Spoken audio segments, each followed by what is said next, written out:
The jurisdiction of the Board of Veterans Appeals is found in Section 511, Part A. Is found in Section 7104, Part A of Title 38. And what that provision says is that the board makes final decisions on questions that under Section 511A are subject to decision by the Secretary. So it calls out Section 511 by name.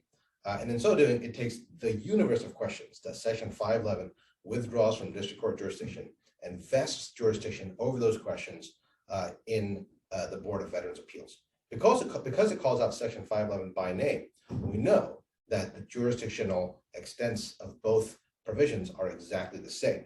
So the only question is, could Mr. Leetz's claim have come before the Board of Veterans Appeals? And the answer to that doesn't Section 511 confer an immunity that's broader than the Veterans Court's jurisdiction? So does it matter if that court can't hear your client's claim? It does not actually confer an immunity that's broader than the Veterans Court's jurisdiction, Your Honor. The Court of Appeals for Veterans Claims, also known as the Veterans Court, its jurisdiction is simply appeals from the Board of Veterans Appeals. That's found in Section 7252 of Title 38.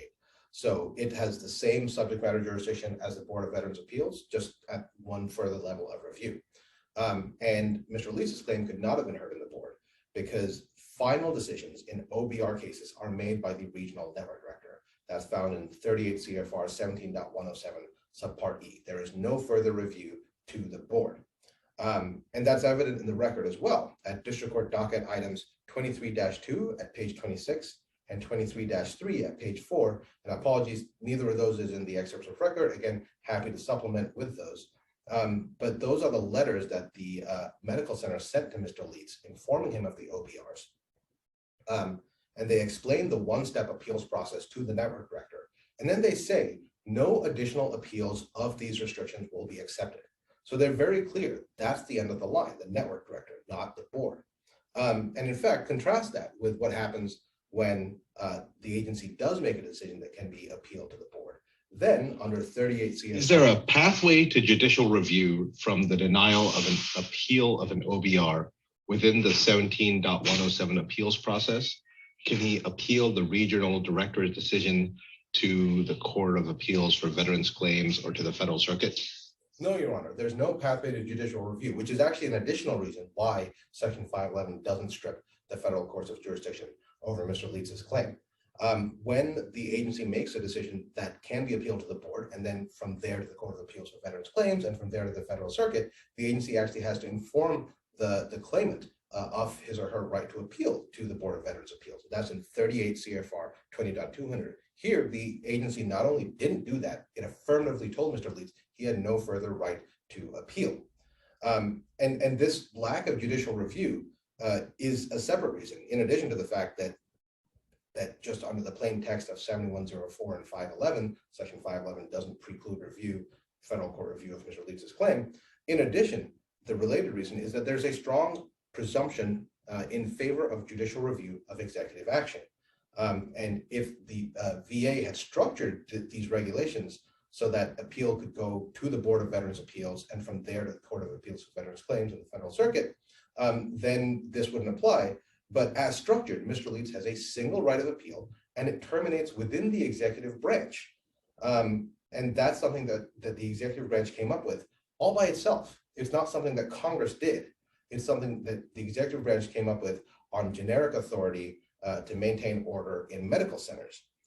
So when the executive branch purports to foreclose judicial review of executive action, are you still arguing, counsel, that the OBR only incidentally and collaterally affected Mr. Leetz's receipt of benefits, or not? Is that no longer part of your argument?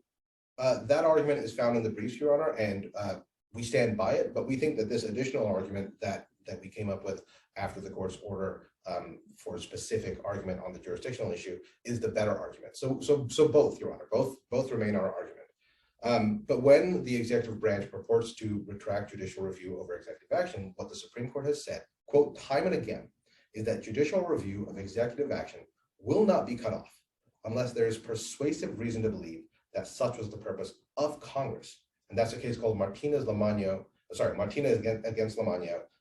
515 U.S. 417. So the focus is on what Congress intended. Did Congress intend to cut off judicial review? And here, Congress had no say. Congress did not create the OBR process. It didn't create the one-step. How long was Leitz under the first OBR? Does he still need any kind of remedy for that?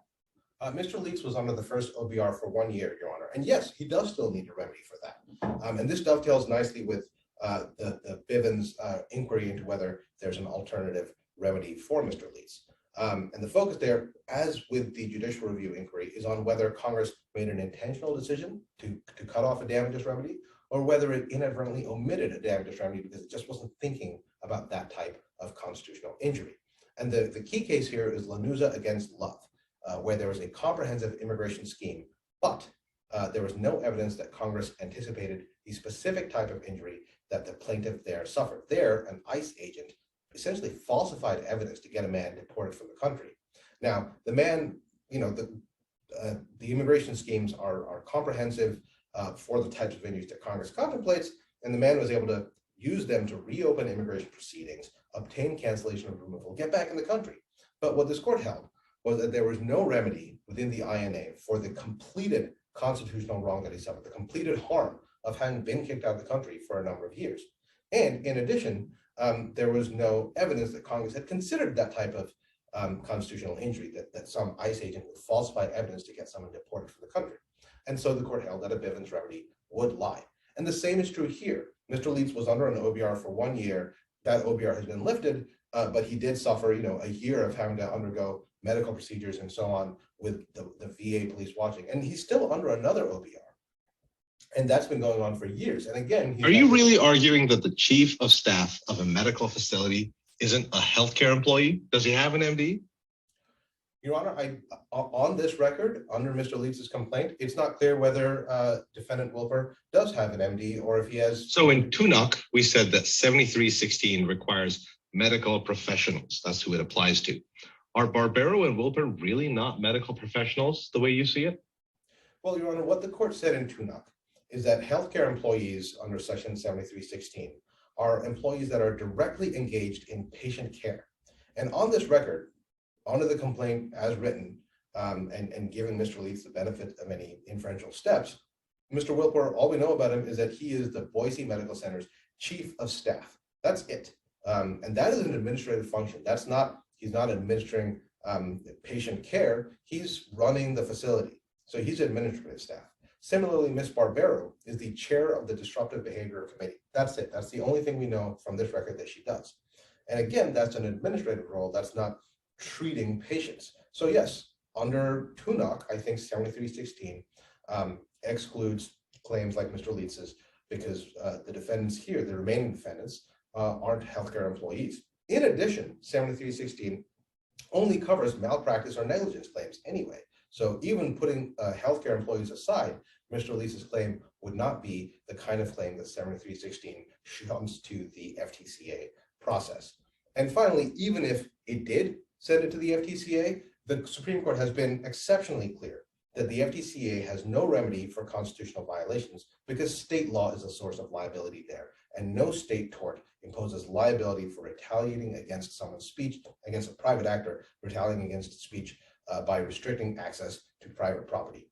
In fact, as in Bivens, state tort law is hostile to Mr. Leitz's claim because private persons have an absolute right to. In Hui against Castaneda, the Supreme Court points out that even if a Bivens remedy is available, an action under Bivens can be defeated if the defendant is immune from suit. So even if Bivens is available to your client, why doesn't 7316 make the defendants here immune from suit? Because, Your Honor, as I said, 7316, one, only covers malpractice or negligence claims, and two, only covers claims against healthcare employees. And for the reasons I stated, neither of those things is true here. Hui is a different case because there, the underlying claim was for improper treatment of a cancerous lesion. So that's a classic med mal claim. Of course, the plaintiff there could have brought his claim as a state tort. And so, of course, the FTCA would have provided relief against the United States for that state tort. And so, of course, the statutory provision there, which looked much like 7316, provided immunity for the defendants against an individual capacity claim against them.